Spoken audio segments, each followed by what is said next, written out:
शैतान के वसवसे में मुब्तला होकर के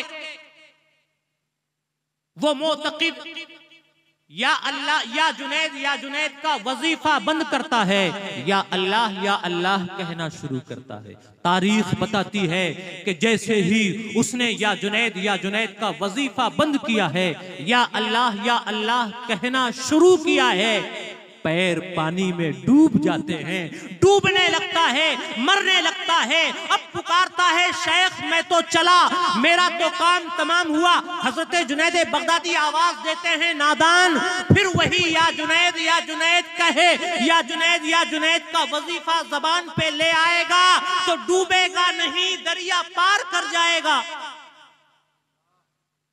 फिर या जुनैद कहना शुरू किया, पैर पानी से बाहर आ जाते हैं। अब फिर पानी पे ऐसे चलने लगता है जैसे आदमी सड़क पे चला करता है, दरिया पार करता है। दानाए ग़ुयूब रसूलुल्लाह सल्लल्लाहु तआला अलैहि वसल्लम के जिक्र में बैठे हुए, और हुजूर के जिक्र का क्या कहना कि जब से ये कायनात बनी है और जब तक रहेगी हुजूर का जिक्र जिंदा रहेगा। शायर कहता है कि खुदा है जाकिर मेरे नबी का, खुदा है जाकिर मेरे नबी का, कभी न ये जिक्र खत्म होगा। खुदा है जाकिर मेरे नबी का, कभी न ये जिक्र खत्म होगा। अज़ल से मेरे नबी की महफिल, अज़ल से मेरे नबी की महफिल सजी हुई है, सजी रहेगी। अज़ल से मेरे नबी की महफिल सजी हुई है, सजी रहेगी। हज़रात,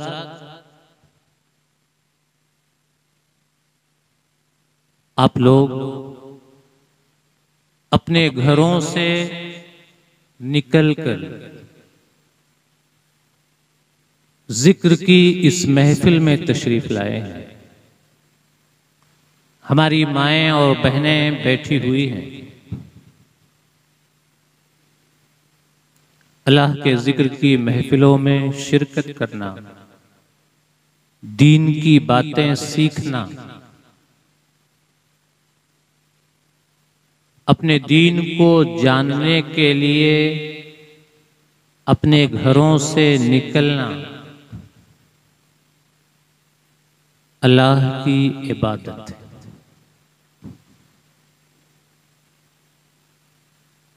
ये वो अजीम काम है जिस काम से रब कितना खुश होता है। मैं आपके सामने इसकी एक मिसाल पेश करूं।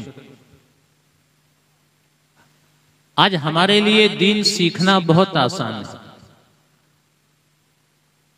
कोई जलसा, कोई महफिल अपने इलाके में मुनक्किद कर लें, अहले इल्म को बुला लें, अहले इल्म आ जाते हैं, हमें दीन की बातें सिखाते हैं, हम सीख लेते हैं। दीन सीखने के लिए हमारे अकाबिर के अंदर क्या जुनून था, इस रिवायत से सुने। साहबी रसूल हजरत अबू दरदा रज़ियल्लाहु ताला अन्हु दमिश्क की जामे मस्जिद में बैठे हुए हैं। अकीदतमंदों ने चारों तरफ से घेर रखा है। साहबी रसूल हजरत अबू दरदा लोगों को दीन की बातें बता रहे हैं कि तभी एक शख्स नमूदार होता है। एक आदमी सामने आता है और आकर के कहता है, ए साहबी रसूल अबू दरदा सुने, मैं रसूलुल्लाह सल्लल्लाहु तआला अलैहि वसल्लम के मुक़द्दस शहर मदीना से चल करके दमिश्क की सरजमीन पर आपकी बारगाह में हाजिर हुआ हूँ। मदीना मुनव्वरा में आपकी बयान की हुई एक हदीस फैली हुई है। आपके हवाले से वो हदीस रिवायत की जाती है वो हदीस खुद आपकी जबान से सुनने के लिए मैं यहाँ अपना मुल्क छोड़कर, अपना शहर छोड़ करके एक दूसरे मुल्क में आया हूँ, दमिश्क की सरजमीन में आया हूँ। साहबी रसूल हजरत अबू दरदा हैरान होते हैं, पूछते हैं, ए आने वाले, ये बता, क्या तू किसी और गरज से नहीं आया है? क्या तू कारोबार करने के लिए नहीं आया? क्या तू तिजारत करने के लिए नहीं आया? आने वाला कहता है, नहीं, न तिजारत के लिए आया हूँ, न कारोबार के लिए आया हूँ। हजरत अबू दरदा कहते हैं, फिर किसी और गरज से आए होगे? आने वाला कहता है, किसी और गरज से भी नहीं आया हूँ, सिर्फ और सिर्फ हदीस सुनने के लिए आए हो। कहा, हाँ, अल्लाह के रसूल सल्लल्लाहु अलैहि वसल्लम की जो हदीस आप बयान करते हैं, आपकी जबान से सुनने के लिए यहाँ आया हूँ। उस वक्त हजरत अबू दरदा कहते हैं कि सुनो, मैंने अल्लाह के रसूल सल्लल्लाहु अलैहि वसल्लम की ज़बान मुबारक से सुना है। सरकार फरमाते हैं कि जो आदमी दीन का इल्म सीखने के लिए कोई सफर तय करता है, अल्लाह रब्बुल इज्जत उस बंदे के लिए जन्नत का रास्ता आसान फरमा देता है। सुभान अल्लाह। जन्नत का रास्ता आसान फरमा देता है। और सिर्फ यही नहीं है, आका फरमाते हैं, अबू दरदा कहते हैं कि मेरे रसूल फरमाते हैं कि अल्लाह रब्बुल इज्जत उसके लिए जन्नत का रास्ता आसान फरमा देता है। अल्लाह के मुकद्दस फरिश्ते अल्लाह के उस बंदे के इकराम में, उसकी ताजीम में, उसके एहतराम में अपने परों को बिछा दिया करते हैं। रब ने इस दुनिया में जितनी मखलूक पैदा की हैं, सारी की सारी मखलूकें अल्लाह के उस बंदे के लिए, यहां तक के पानी के अंदर मौजूद मछलियां और सुराखों के अंदर मौजूद चूटियां उस बंदे के लिए दुआए मगफिरत किया करती हैं, दुआए खैर किया करती हैं।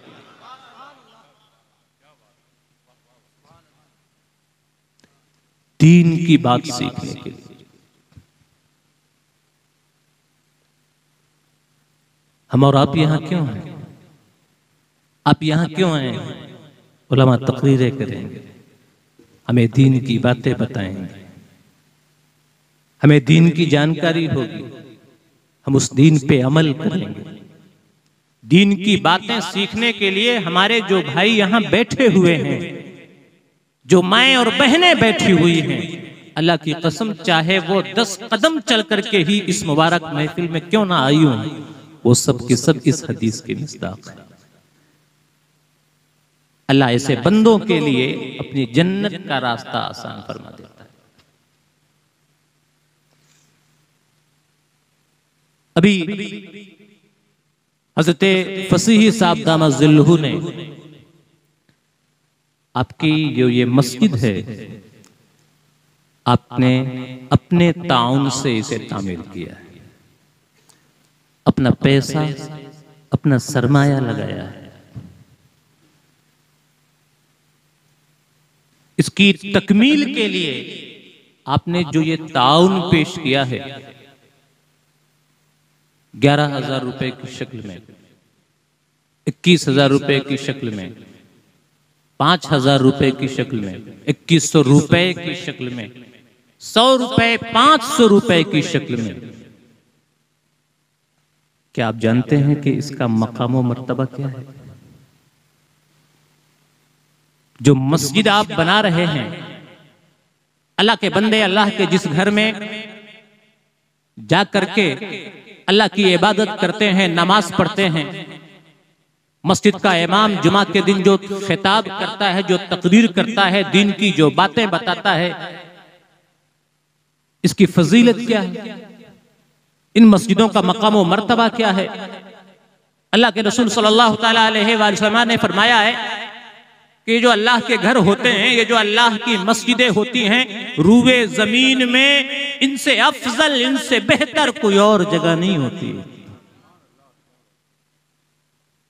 एक मौके पे आका करीम सल्लल्लाहु अलैहि वसल्लम ने सहाबा से फरमाया था कि ए अल्लाह के बंदो, जब तुम जन्नत के बागात के पास से गुजरा करो तो उन बागात के अंदर दाखिल होकर के कुछ चर लिया करो, कुछ खा लिया करो।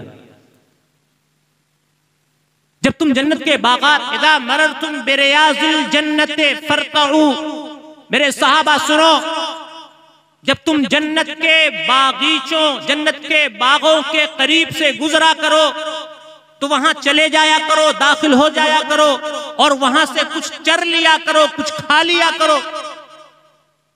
साहबा ने पूछा, या रसूल अल्लाह, मा हिया रियाजुल जन्नह, अल्लाह के रसूल हमें बताया जाए कि ये जन्नत के बागात क्या हैं, ये जन्नत के बागीचे क्या हैं और कहां हैं। अल्लाह के रसूल सल्लल्लाहु अलैहि वसल्लम ने फरमाया था, अल मसाजिद, अल्लाह के बंदो सुनो, ये जन्नत के जो बागात हैं ये तो मस्जिदें ही हैं। तुम्हारी आबादियों में, तुम्हारी गलियों में, तुम्हारे मोहल्लों में जो अल्लाह के घर बनाए गए हैं, जो अल्लाह की मस्जिदें हैं, ये रूए जमीन का कोई सिर्फ मकान नहीं है, ईंट और पत्थर से बने हुए घर नहीं है, ये अल्लाह की जन्नतें हैं, ये अल्लाह की जन्नतें हैं, अल्लाह की जन्नत के बागात हैं। तो यहां जाया करो, कुछ खा पी लिया करो। साहबा ने अर्ज किया, रसूल अल्लाह, मा हिया, ये चरना क्या चीज है, क्या खा लिया करें, क्या चर लिया करें। तो नबी करीम सल्लल्लाहु अलैहि वसल्लम ने इरशाद फरमाया था, सुबहानल्लाहि वल्हम्दुलिल्लाहि वला इलाहा इल्लल्लाहु वल्लाहु अकबर। मेरे सहाबा सुनो, जब तुम अल्लाह के घरों, मस्जिदों के करीब से गुजरा करो तो मस्जिदों में चले जाया करो, वहां जा करके अल्लाह की पाकी बयान किया करो, सुबहान अल्लाह पढ़ लिया करो, अल्हम्दुलिल्लाह पढ़ लिया करो, ला इलाहा इल्लल्लाहु वल्लाहु अकबर पढ़ लिया करो। जब तुम्हारी जबानों से सुबहान अल्लाह निकलेगा, अल्हम्दुलिल्लाह निकलेगा, ला इलाहा इल्लल्लाहु वल्लाहु अकबर निकलेगा, तो यही तुम्हारा चरना होगा, यही तुम्हारा खाना होगा। और हमारा क्या हाल है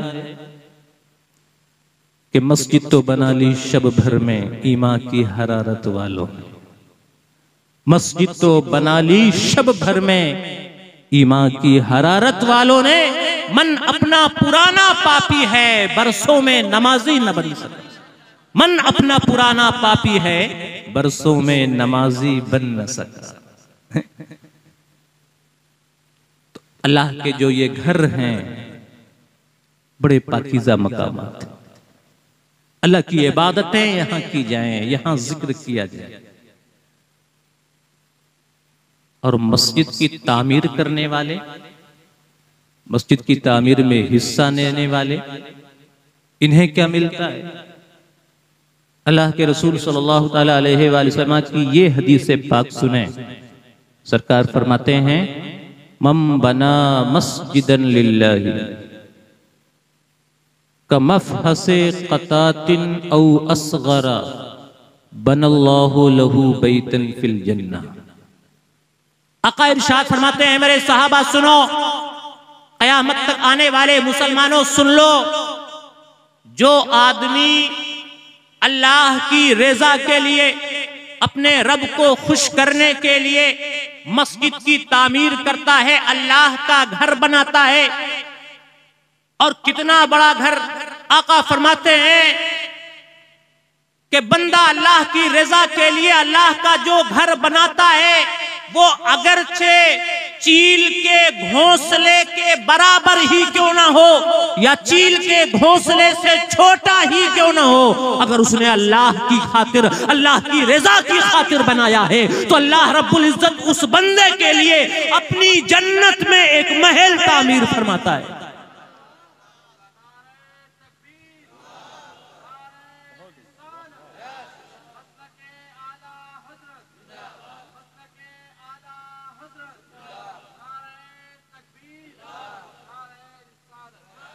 और काबिले तवज्जुह पहलू जो है वो ये है कि हुजूर ने फरमाया था, का मफहसे क़तातिन, आदमी अगरचे चील के घोंसले के बराबर ही क्यों ना घर बनाए। मेरे दोस्तों, मेरे बुजुर्गों, बताओ कि चील के घोंसले के बराबर मस्जिद कौन बनाता है? चील के घोंसले के बराबर मस्जिद कौन बनाता है? चील के घोंसले के बराबर मस्जिद कोई नहीं बनाता।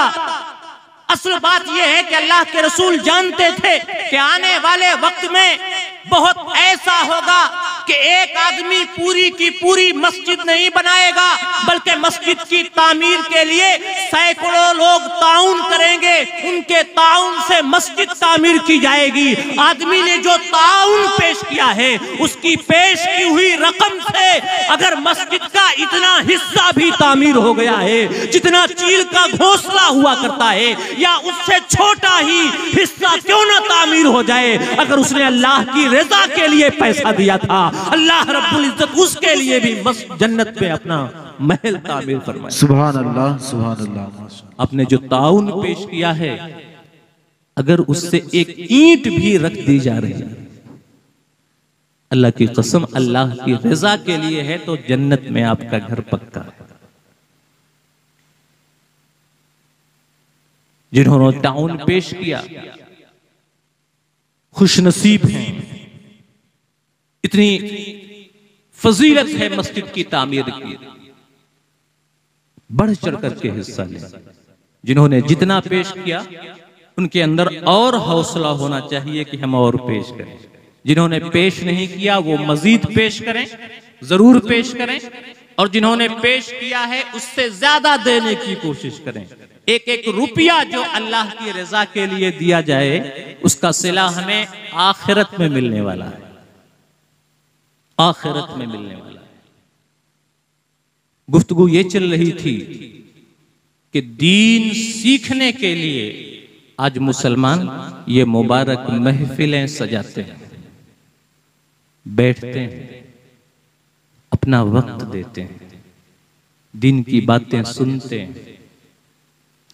ये कोई नई बात नहीं है।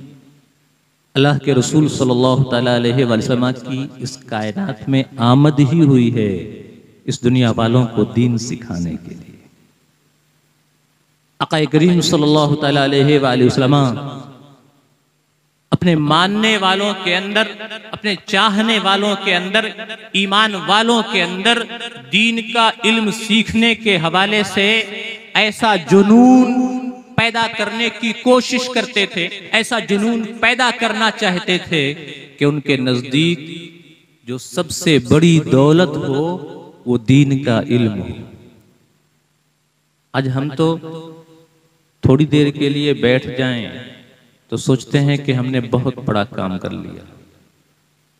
दीन का इल्म सीखने के लिए सहाबा के अंदर कैसा जुनून था। आका करीम सल्लल्लाहु अलैहि वसल्लम के मुक़द्दस सहाबा कैसा जुनून रखते थे, कितनी अकीदतों के साथ सुनते थे, कितनी अकीदतों के साथ दीन सीखते थे, और कितनी अकीदत के साथ, कितनी मेहनत के साथ दीन की बातें महफूज रखते थे।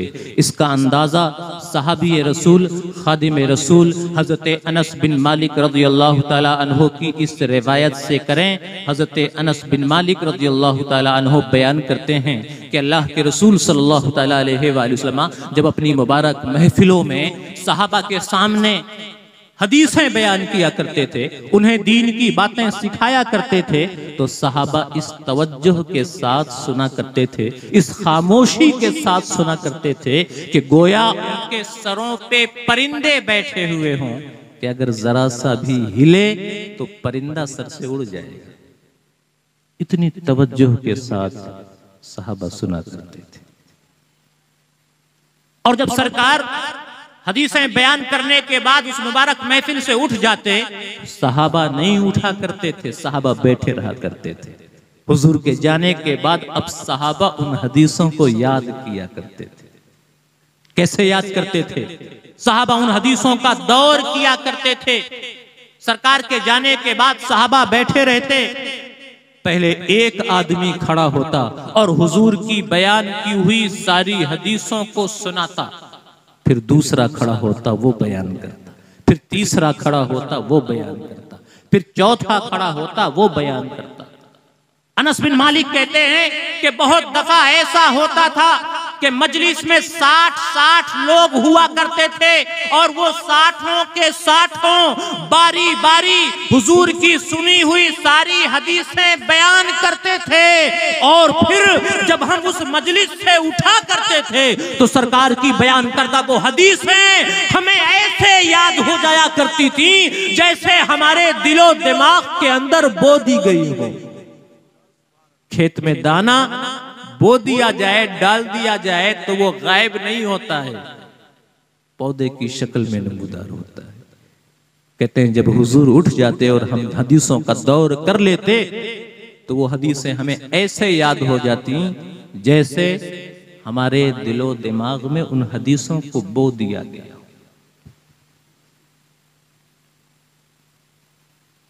आप अपने बच्चों को पढ़ाते हैं, अगर आप ये चाहते हैं कि आपके बच्चे पढ़ लिख करके एक कामयाब इंसान बने, इज्जतें हासिल करें, तरक्की हासिल करें, कामयाबी हासिल करें, अपने माँ बाप का, अपने खानदान का और अपने इलाके का नाम रोशन करें, तो पहले इल्म दीन के ताल्लुक से खुद आपको बेदार होना होगा। इल्म सीखने के लिए आपको अपने अंदर शौक पैदा करना होगा और फिर अपने बच्चों के अंदर शौक पैदा करना होगा। कोई मकाम हासिल करना चाहते हैं, अपने बच्चों को किसी मकाम तक पहुंचाना चाहते हैं, तो उनके अंदर जुनून पैदा करना होगा। जब जुनून पैदा हो जाएगा तो वो चीज आदमी को जरूर हासिल हो जाएगी। हमारे अकाबिर, हमारे असलाफ इल्म सीखने के लिए कैसा जुनून रखते थे, कितनी मेहनतें किया करते थे, कितनी जाफशानियां किया करते थे। इसका अंदाजा लगाना हो तो ये हदीस पाक सुने। अल्लाह के रसूल सल्लल्लाहु तआला अलैहि वसल्लम के एक सहाबी हैं हजरत जाबिर बिन अब्दुल्लाह रज़ियल्लाहु तआला अन्हु, हुजूर के वसाल के बाद मदीने में मौजूद हैं, मदीना में रह रहे हैं। उन्हें मालूम होता है कि एक सहाबी हैं हजरत अब्दुल्लाह बिन अनीस जुहनी रज़ियल्लाहु तआला, वो मिस्र में रहते हैं, मिस्र में मुकीम हो गए हैं जाकर के, और वो अल्लाह के रसूल सल्लल्लाहु तआला अलैहि वसल्लम की एक ऐसी हदीस बयान करते हैं जिस हदीस की रिवायत करने वाला, जिस हदीस को बयान करने वाला अब उनके अलावा पूरी रूए जमीन में कोई और नहीं। जाबिर बिन अब्दुल्लाह को जब ये मालूम होता है तो उन्हें वो हदीस खुद अब्दुल्लाह बिन अनीस जोहनी की जबान से सुनने का शौक पैदा होता है। और ऐसा शौक पैदा होता है कि जाबिर बिन अब्दुल्ला मदीने के बाजार में जाते हैं, एक ऊंट खरीदते हैं सिर्फ और सिर्फ हदीस सीखने के लिए। बाजार मदीना जाते हैं, एक ऊंट खरीदते हैं, उस पर कजावा कसते हैं और उस पे सवार होकर के मदीना से मिस्र की जानिब रवाना हो जाते हैं। आज की तरह सफर पहले आसान नहीं था। आज हम जो सफर ट्रेनों के जरिए, हवाई जहाज के जरिए 2 घंटे 4 घंटे में कर लेते हैं, ये सफर तय करने के लिए पहले महीनों लग जाया करते थे। जाबिर बिन अब्दुल्ला मदीने से मिस्र का सफर ऊंट के जरिए कर रहे हैं, मदीने से रवाना होते हैं, 1 माह का मुश्किलों भरा सफर तय करते हैं, मिस्र पहुंचते हैं, लोगों से पूछते हुए अब्दुल्लाह बिन अनीस के घर तक पहुंचते हैं। घर के बाहर एक हबशी गुलाम मौजूद है, उस हबशी गुलाम के जरिए अंदर इत्तला भिजवाते हैं। जब हजरत अब्दुल्लाह बिन अनीस को मालूम होता है कि मदीनतुर रसूल से एक आदमी आया हुआ है जो सहाबी रसूल है, दौड़ करके घर से बाहर आते हैं, खुशी से हजरत जाबिर बिन अब्दुल्लाह को गले लगा लेते हैं कि एक सहाबी मेरे घर तशरीफ लाए हुए हैं। पूछते हैं कैसे तशरीफ लाना हुआ? उस वक्त हजरत जाबिर बिन अब्दुल्लाह कहते हैं मैंने मदीने में सुना था कि आप क़िसास के हवाले से अल्लाह के रसूल की एक हदीस बयान करते हैं जिसकी रिवायत करने वाला अब आपके अलावा इस दुनिया में कोई और नहीं है। तो मैंने सोचा कि इससे पहले कि आपका इंतकाल हो जाए या मुझे मुझे इस दुनिया से उठा लिया जाए, मैंने सोचा कि मैं खुद बनफ्से नफीस आपकी ज़बान मुबारक से वो हदीस सुन लूं, सिर्फ और सिर्फ इसलिए मदीनतुर रसूल से चल करके मिस्र की सरजमीन पे आया।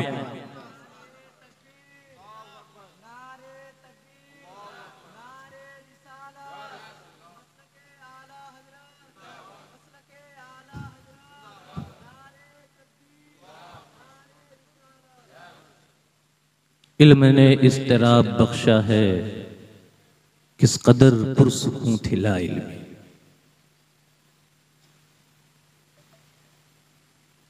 आज उम्मते मुस्लिमा तालीम के मैदान में बहुत पीछे नजर आती है। हमारे बच्चे, हमारी नई नस्ल इल्म से नावाकिफ है, दूर है। हमारे बच्चे बड़े होते हैं, कामकाज के लायक होते हैं, तो हम उन्हें पैसा कमाने के लिए इधर उधर भेज देते हैं कि पैसा कमाएगा लाएगा। अल्लाह की कसम, अगर आपने अपने बच्चों को बचपन से इल्म का शाइक बनाया होता, इल्म का दीवाना बनाया होता और उन्हें इल्म की दौलत से आरास्ता कर दिया होता, तो आने वाले वक्त में अल्लाह उन्हें इज्जतों से भी नवाजता और मालो दौलत की भी कमी नहीं रहने देता। कोई शायर कहता है कि हैरत है कि तालीमो तरक्की में है पीछे, हैरत है कि तालीमो तरक्की में है पीछे, जिस कौम का आगाज ही इकरा से हुआ था। हैरत है कि तालीम और तरक्की में है पीछे, जिस कौम का आगाज ही इकरा से हुआ था।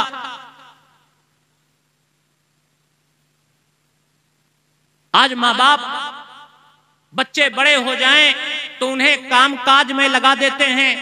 ऐसे माँ बाप को हजरत अब्दुल्लाह इब्ने मुबारक के वालिदे गिरामी से सीखना चाहिए। कौन है अब्दुल्लाह इब्ने मुबारक? अहले इल्म से पूछें, उलमा से पूछें, तारीख दानों से पूछें, हदीस की मारिफत रखने वालों से पूछें।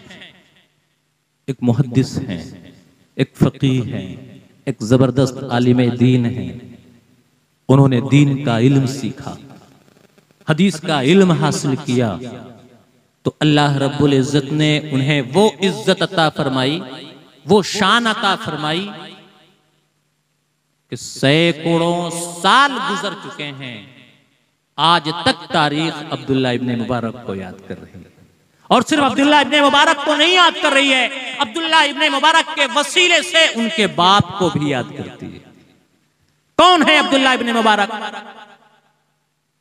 इनके वालिदे गिरामी दौलतमंद थे, साहिबे सरवत थे, सरमायादार थे, पैसे वाले थे, कारोबार करते थे, तिजारत करते थे, खुद तिजारत करते थे और अपने बच्चे को भी अपने साथ कारोबार में लगाना चाहते थे। लेकिन बेटा अब्दुल्लाह इब्ने मुबारक इल्मे दीन सीखने का दीवाना था, दीन का इल्म हासिल करना चाहते थे, हदीस का बड़ा शौक था। बाप तिजारत और कारोबार से लगाना चाहते थे। एक दिन अब्दुल्लाह इब्ने मुबारक के वालिद ने, बाप ने अपने बेटे को 50,000 दिरहम दिए। दिरहम चांदी का होता है, 50,000 दिरहम बहुत बड़ी कीमत होती है। अब्दुल्लाह इब्ने मुबारक के बाप अपने बेटे को 50,000 दिरहम देते हैं। कहते हैं मेरे बेटे ये 50,000 दिरहम ले जाओ, मुख्तलिफ शहरों का दौरा करो, सामाने तिजारत खरीदो, तिजारत का सामान खरीदो, एक शहर से खरीदो, दूसरे शहर में जाकर के बेचो और नफा कमाओ, और जब खूब सारा मुनाफा कमा लेना तो फिर वो मुनाफा लेकर के वापस आना। अब्दुल्लाह इब्ने मुबारक अपने वालिद से 50,000 दिरहम तो ले लेते हैं, मुख्तलिफ शहरों का दौरा भी करते हैं, लेकिन उन पैसों से सामाने तिजारत नहीं खरीदते हैं, बल्कि कलम और दवात खरीदते हैं, कॉपी खरीदते हैं, कागज खरीदते हैं, एक शहर में जाते हैं और वहां पहुंच करके वहां के शयूख के बारे में मालूमात हासिल करते हैं, वहां के उलमा और मुहद्दिसीन के बारे में जानकारी जुटाते हैं। और जब मालूम हो जाता है कि इस शहर के अंदर फलां फलां शयूख हैं, फलां फलां मुहद्दिसीन और उलमा हैं जो दीन का इल्म सिखाते हैं, हदीसों का दर्स देते हैं, उन उलमा की बारगाहों में हाजिर होते हैं, उन मशाइख के पास जाते हैं, उन मुहद्दिसीन के बारगाहों में हाजिर होते हैं, इल्म दीन सीखते हैं, हदीसों का सबक हासिल करते हैं और उन सीखी हुई हदीसों को अपने दफ्तर में नोट करते जाते हैं, कापियों में लिखते जाते हैं।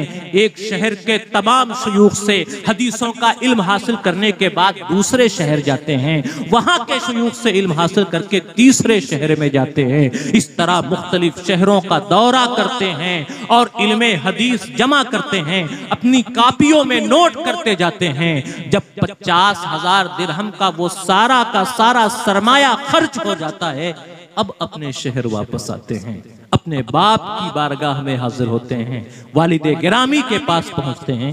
बाप ने बेटे को देखा तो खुशी से गले लगा लेते हैं। बाप अपने बेटे से पूछता है, मेरे बेटे कौन कौन सी चीजें खरीद करके लाए हो, कितना मुनाफा कमा करके लाए हो, कितना तुमने फायदा हासिल किया है। उस वक्त हजरत अब्दुल्ला इब्ने मुबारक अपना सर झुका लेते हैं, बड़े अदब के साथ हदीसों के वो दफ्तर, हदीसों की वो किताबें अपने वालिदे गिरामी की बारगाह में हाजिर कर देते हैं। जो हदीसों की किताबें उन्होंने अपने हाथों से तैयार की थी, जो कापियां उन्होंने अपने हाथों से लिखी थी।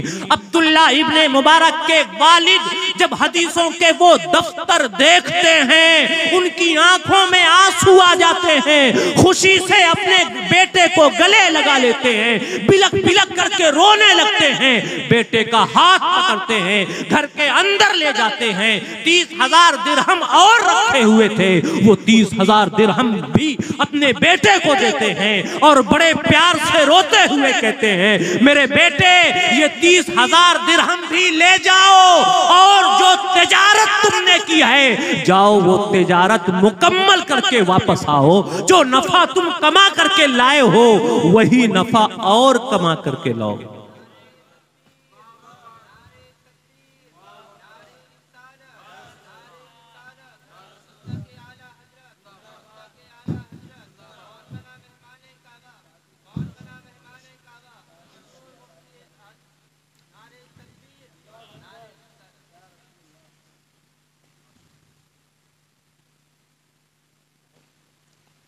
ऐसी दीवानी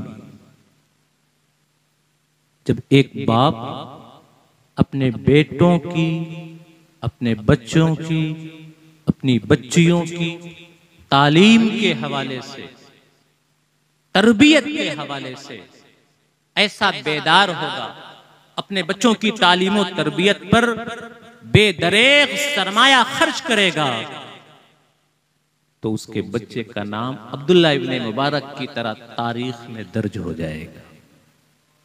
और सिर्फ उसका ही नहीं, उसके सदक़े में उसके बाप का भी दर्ज हो जाएगा। आज हम शिकायत करते हैं,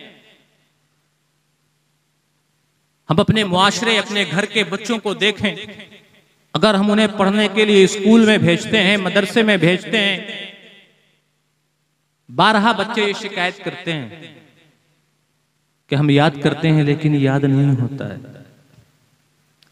हमारा सर दर्द करने लगता है, हमारा सर भारी हो जाता है, हमें चीजें याद नहीं होती हैं। अल्लाह की कसम, ऐसा सिर्फ और सिर्फ इसलिए होता है कि हमने अपने बच्चों के अंदर इल्म का शौक नहीं पैदा किया है, जुनून नहीं पैदा किया है। अगर उन्हीं बच्चों के अंदर शौक पैदा कर दें तो ये शिकायतें खत्म हो जाएंगी।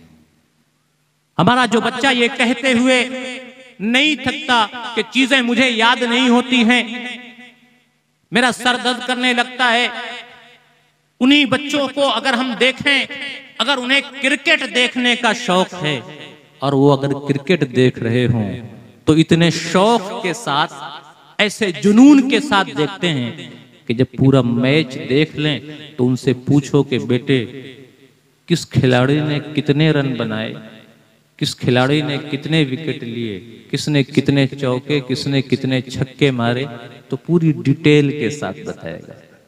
उसे सब कुछ याद है, इसलिए कि उसे क्रिकेट देखने का शौक है।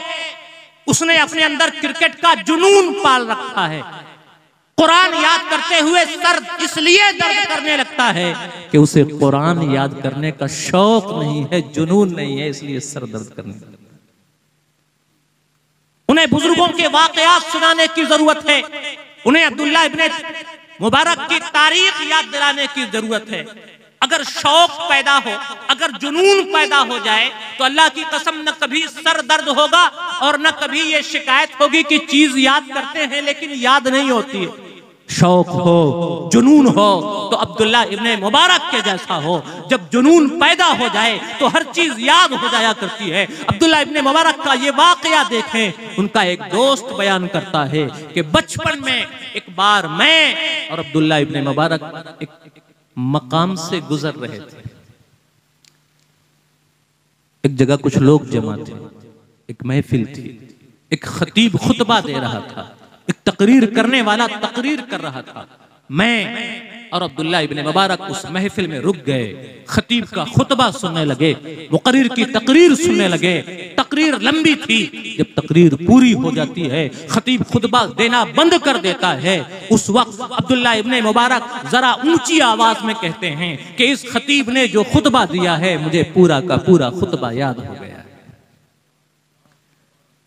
मुझे पूरा का पूरा खुतबा याद हो गया। जो लोग वहां मौजूद थे उनमें से एक ने हंसते हुए कहा था कि इब्ने मुबारक अगर तुम्हें पूरा खुतबा याद हो गया है तो जरा हमें वो खुतबा सुना दो। पूछने वाले ने सोचा होगा कि उसने यूं ही कह दिया। कहा इब्ने मुबारक अगर तुम्हें खतीब का खुतबा, इतना लंबा खुतबा पूरा याद हो गया है तो जरा हमें भी सुनाओ। तारीख बताती है कि अब्दुल्ला इब्ने मुबारक खड़े होते हैं और उस खतीब ने जो खुतबा दिया था शुरू से लेकर आखिर तक पूरा का पूरा खुतबा लफ्ज बलफ्ज अब्दुल्ला इब्ने मुबारक लोगों के सामने सुना देते हैं। लोग हैरान रह जाते हैं, दंदा शिकन रह जाते हैं। शौक हो, जुनून हो तो क्या नहीं होता है, चीजें सीनों में महफूज हो जाया करती। अब्दुल्ला इब्ने मुबारक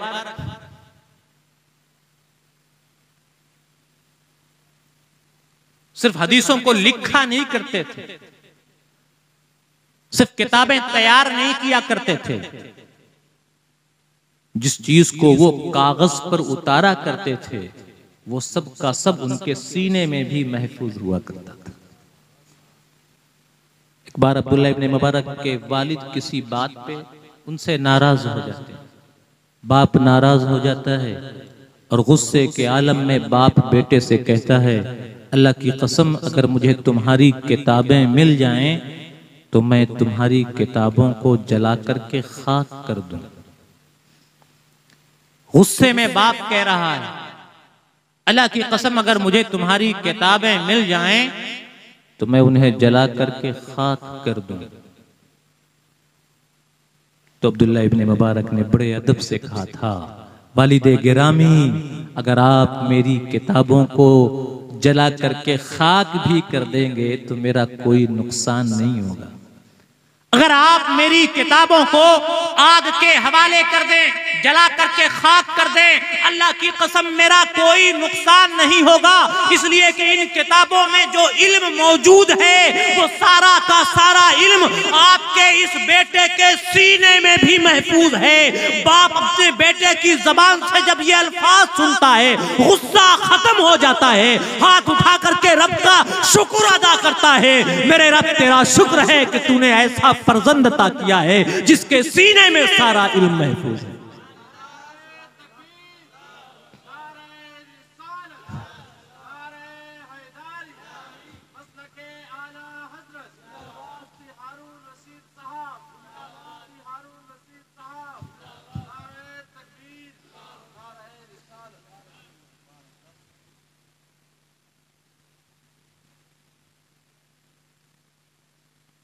दीन सीखना, दीन जानना हम सब पर फर्ज है। अपने बच्चों को सिखाना जरूरी है। ये उलमा, ये मशाइख इसीलिए आते हैं, मुख्तलिफ इलाकों का दौरा इसीलिए करते हैं ताकि लोगों को दीन से आशना कर दें, लोगों को दीन सिखा दें। आपके पीरो मुर्शिद, आप में से बहुतों के पीरो मुर्शिद हैं हमारे फसीही साहब क़िबला दामद तशरीफ फरमा है। आप इनकी ज़ियारत से सरफराज हो रहे हैं। गाजीपुर की सरजमीन से इतना दूर का सफर करते हैं, यहां आते हैं, अपने मुरीदीन के घरों में जाते हैं। किस लिए? ताकि लोगों को दीन के करीब लाएं, लोगों को दीन सिखाएं। एक बड़ा प्यारा वाक़या मुझे इस हवाले से याद आ रहा है कि आदमी जिन बुजुर्गाने दीन से, जिन मशाइख से, जिन उलमा से दीन सीखता है, दीन की जानकारी हासिल करता है, वो अपने रब का मुकर्रब बंदा, अपने रब का पसंदीदा बंदा उस वक्त बनता है जब वो उन शख्सियात से अकीदत भी रखे, उन शख्सियात पे यकीन भी रखे, उन शख्सियात पर एतमाद भी करे जिनसे वो इल्म हासिल करता है, जिनसे वो हिदायत पाता है, जिनसे वो दीन सीखता है।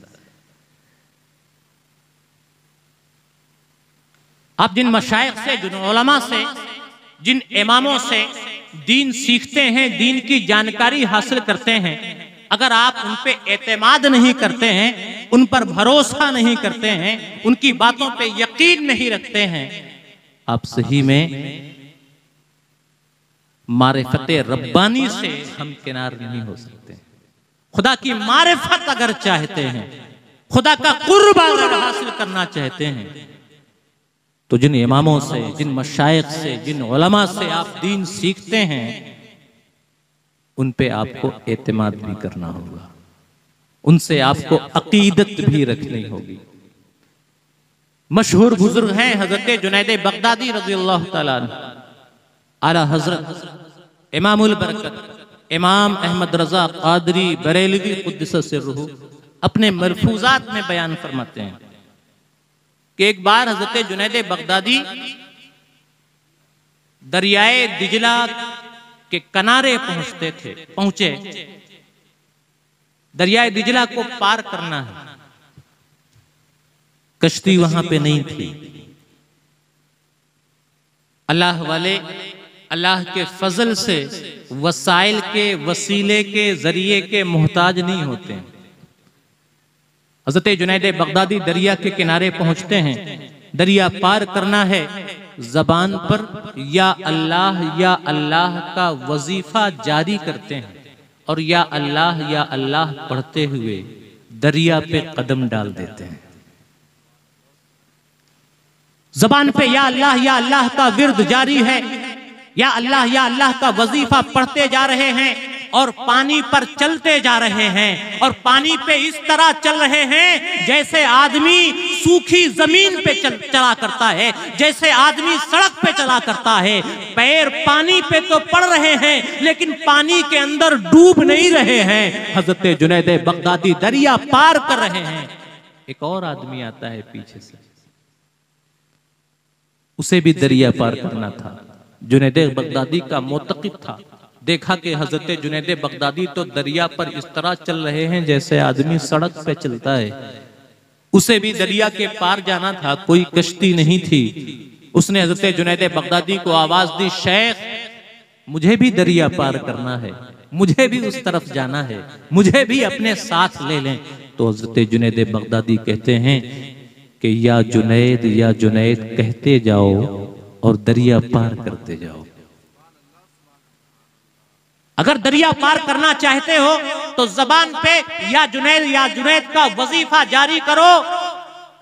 दरिया में डूबोगे नहीं, दरिया पार कर जाओगे। मुतक़िद था, अपने मुर्शिद पे एतमाद करता है और दरिया पर या जुनैद कहते हुए कदम डाल देता है। जबान पे या जुनैद का वजीफा है। कदम पानी पे पड़ रहे हैं लेकिन कदम पानी पे डूब नहीं रहे हैं। या जुनैद कहता जा रहा है और पानी पे इस तरह चल रहा है जैसे आदमी खुश्की पे चला करता है, जैसे आदमी सड़क पे चला करता है। बीच दरिया में पहुंचता है तो अब शैतान दिल में वसवसा डालता है। शैतान आ जाता है बहकाने के लिए। इंसान को गुमराह करना ही शैतान का काम आ जाता है और उस आदमी के दिल में वसवसा डालता है। अब वो आदमी सोचने लगता है कि हुजूर को तो देखो, खुद तो या अल्लाह कह रहे हैं और मुझसे या जुनैद कहलवा रहे हैं। खुद तो या अल्लाह कह रहे हैं और मुझसे या जुनैद कहलवा रहे हैं। जब वो या अल्लाह कहते हुए दरिया पार कर रहे हैं तो क्यों ना मैं भी या अल्लाह कहूं। शैतान के वसवसे में मुब्तला होकर के वो मुतक़िद या जुनैद का वजीफा बंद करता है, या अल्लाह कहना शुरू करता है। तारीख बताती है कि जैसे ही उसने या जुनैद का वजीफा बंद किया है, या अल्लाह कहना शुरू किया है, पैर पानी में डूब जाते हैं। डूबने लगता है, मरने लगता है। अब पुकारता है, शेख मैं तो चला, मेरा तो काम तमाम हुआ। हजरत जुनैद बगदादी आवाज देते हैं, नादान। फिर वही या जुनैद कहे, या जुनैद का वजीफा जबान पे ले आएगा तो डूबेगा नहीं, दरिया पार कर जाएगा। फिर या जुनैद कहना शुरू किया, पैर पानी से बाहर आ जाते हैं। अब फिर पानी पे ऐसे चलने लगता है जैसे आदमी सड़क पे चला करता है, दरिया पार करता है। हजरत जुनैद बगदादी की बारगाह में हाजिर होता है, हैरान है, परेशान है, समझ में नहीं आ रहा कि आखिर माजरा क्या है। हाजिर होता है, कहता है हुजूर ये माजरा क्या है, ये माजरा क्या है। आप या अल्लाह कहें तो दरिया पार कर जाएं और मैं या अल्लाह कहूं तो डूबने लगूं। माजरा क्या है। तो उस वक्त हजरत जुनैद बगदादी ने फरमाया था, नादान अभी तू जुनैद बगदादी तक नहीं पहुंचा है और अल्लाह तक पहुंचने की तुझे हवस है। क्या मतलब? अभी जुनैद तक नहीं पहुंचा है और अल्लाह तक पहुंचने की हवस है, क्या मतलब? हजरत जुनैद बगदादी ये दर्स देना चाहते थे कि अगर तुम या अल्लाह के वजीफे से दरिया पार करना चाहते हो, रब का कुर्ब हासिल करना चाहते हो, तो पहले जिस शेख से, जिस मुर्शिद से तुम दीन सीखते हो, इल्म हासिल करते हो, पहले उस मुर्शिद पे तुम्हें यकीन पैदा करना होगा। जब मुर्शिद पे यकीन पैदा हो जाएगा तो फिर मुर्शिद पर यकीन के वास्ते से रब पे भी यकीन आ जाएगा, तवक्कुल आ जाएगा। और जब रब पे तवक्कुल पैदा हो जाएगा तो फिर तुम भी या अल्लाह कह करके दरिया पार कर जाओगे। एतमाद, भरोसा, यकीन, अकीदत, एहतराम। हम जिनसे दीन सीखें उनका एहतराम होना चाहिए। एहतराम होगा, इल्म भी मिलेगा और अल्लाह भी मिलेगा। इल्म भी मिलेगा और अल्लाह भी मिलेगा। अल्लाह की रज़ा के लिए अगर इल्म दीन हासिल किया जाए तो बंदा दुनिया में भी इज्जतों से हमकिनार होता है और रब का कुर्ब भी उसे हासिल होता है। मैं आपको एक बुजुर्ग का वाकया सुनाऊं। कैसी कैसी अजीम हस्तियां हमारे असलाफ में शामिल हैं, कैसे कैसे कारनामे उन्होंने अंजाम दिए हैं, और आज उनके मानने वाले, उनकी नस्लें इल्म के रास्ते में, दीन के रास्ते में कितनी पीछे हैं। तारीख में एक नाम आता है हाफिज इब्ने असाकिर का। क्या नाम था? हाफिज इब्ने असाकिर। हाफिज इब्ने असाकिर सिर्फ हाफिज नहीं थे, जबरदस्त आलिम थे, फकीह थे, मुहद्दिस थे, और दीन का इल्म हासिल करने का ऐसा शौक था, ऐसा जज्बा था, ऐसा जुनून था कि पढ़ते हुए कभी थकते नहीं थे। आपको ये जान करके हैरानी होगी कि ये दमिश्क के रहने वाले थे और इन्होंने एक किताब लिखी है, तारीख़े दमिश्क। कितनी मोटी है जानते हैं? 80 जिल्दों पर यह किताब मुश्तमिल है। कितनी जिल्दों पर? एक जिल्द इतनी मोटी। अब कभी कभी मदारिस जाया करें, मदरसों में जो लाइब्रेरी मौजूद होती हैं वहां जाया करें। मुबारकपुर की सरजमीन में आए, यूपी अल-जामिअतुल अशरफिया यूनिवर्सिटी है। हमारे फसीह साहब के साहिबजादे शहबान साहब अबुल्लैस फसीही उसी यूनिवर्सिटी में इल्म हासिल कर रहे हैं। वहां की लाइब्रेरी है इमाम अहमद रजा लाइब्रेरी। उस लाइब्रेरी में एक मुनफरिद और बेमिसाल किताब मौजूद है, तारीख़े दमिश्क। जानते हैं कितनी मोटी है? वहां से लेकर के यहां तक इतनी मोटी वो किताबें फैली हुई है, 80 जिल्दों, 16,000 सफ़हात की किताब है। लिखने वाला सिर्फ एक आदमी है, हाफिज इब्ने असाकिर। सोचे कैसे लिखा होगा, पूरी जिंदगी वक्फ कर दी होगी। ये वही आदमी कर सकता है जो इल्म का बिल्कुल दीवाना है, और बचपन से इल्म हासिल करने का कैसा शौक था, कैसी दीवानगी थी। ये सब इसलिए बता रहा हूं आप लोगों को, अपनी माओ बहनों को, ताकि आप के अंदर जब शौक पैदा हो अपने बच्चों को पढ़ाने का, आलिमे दीन, हाफिजे दीन बनाने का, अपनी बच्चियों को पढ़ाने का शौक पैदा हो आपके अंदर, और आप उन्हें दीन का इल्म सिखाने के लिए भेजें मदारिस में, जामियात में, यूनिवर्सिटीज में। हाफिज इब्ने असाकिर के अंदर इल्मे दीन सीखने का ऐसा शौक और ऐसा जुनून था कि इनके उस्ताद हजरत इमाम फरावी कहते हैं कि जब इब्ने असाकिर मेरे पास पढ़ने के लिए आए तो 3 दिनों में इन्होंने मुझसे इतना ज्यादा पढ़ा कि मैं तो पढ़ा करके थक गया। मैं थक गया, उकता गया, बोर हो गया, और मैंने कहा कि अल्लाह की कसम अब मैं तुम्हें कभी नहीं पढ़ाऊंगा। इब्ने असाकिर चले गए तो घर के नौकरों खादिमों से कहा कि इब्ने असाकिर के लिए मेरे घर के दरवाजे बंद रखना, इब्ने असाकिर पढ़ने के लिए आए तो दरवाजा मत खोलना। इब्ने असाकिर पढ़ने के लिए आते हैं लेकिन इमाम फरावी के घर के दरवाजे नहीं खुलते हैं, वापस चले जाते हैं। रात गुजरती है, सुबह नमूदार होती है। सुबह नमूदार होते ही एक आने वाला आता है, इमाम फरावी के घर में आता है, दरवाजे पर दस्तक देता है। इमाम फरावी आते हैं, पूछते हैं कौन हो? कहा अल्लाह के रसूल सल्लल्लाहु तआला अलैहि वसल्लम का कासिद हूं, हुजूर का पैगाम लेकर के आया हूं।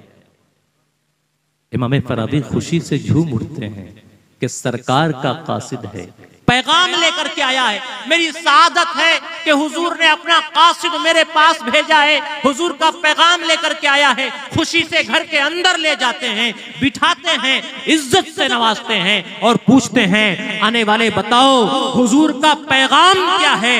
उस वक्त आने वाला कहता है कि सुनो, अल्लाह के रसूल सल्लल्लाहु तआला अलैहि वसल्लम आज रात मेरे ख्वाब में तशरीफ लाए थे, मुझे अपनी ज़ियारत से नवाजा था और मुझसे फरमाया था कि जब सुबह नमूदार हो तो फरावी के घर जाना और फरावी तक मेरा ये पैगाम पहुंचा देना कि दमिश्क की सरजमीन से, मुल्क शाम से एक गोरा चिट्टा लड़का तुम्हारे पास मेरा दीन सीखने के लिए आया था, तुमने उसके लिए अपने घर के दरवाजे बंद कर दिए हैं। सुनो, आइंदा जब दमिश्क का वो लड़का तुम्हारे पास मेरा दीन सीखने के लिए आए, मेरी बातें सीखने के लिए आए, मेरी हदीसें सीखने के लिए आए, तो उसे शौक से पढ़ाना, उसके लिए अपने घर के दरवाजे मत बंद करना, उसे मेरा दीन सिखाना और उसे पढ़ाते हुए कभी उकताहट में मुब्तला न होना।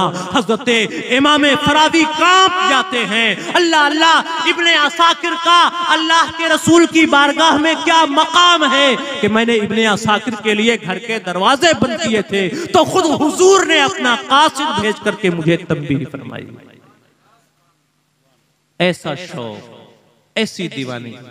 इमाम फरावी कहते हैं अल्लाह की कसम, उसके बाद जब इब्ने असाकिर मेरे पास पढ़ने के लिए आते थे तो मैं उनको जब पढ़ाया करता था तो मैं अपनी तरफ से कभी भी सबक बंद नहीं करता था, किताब बंद नहीं किया करता था, जब तक कि इब्ने असाकिर खुद किताब बंद नहीं कर देते थे और कह नहीं देते थे कि उस्ताज़े मोहतरम अब बस करें, काफी। हमें अपने बच्चों के अंदर ऐसा शौक, ऐसा जुनून पैदा करने की जरूरत है।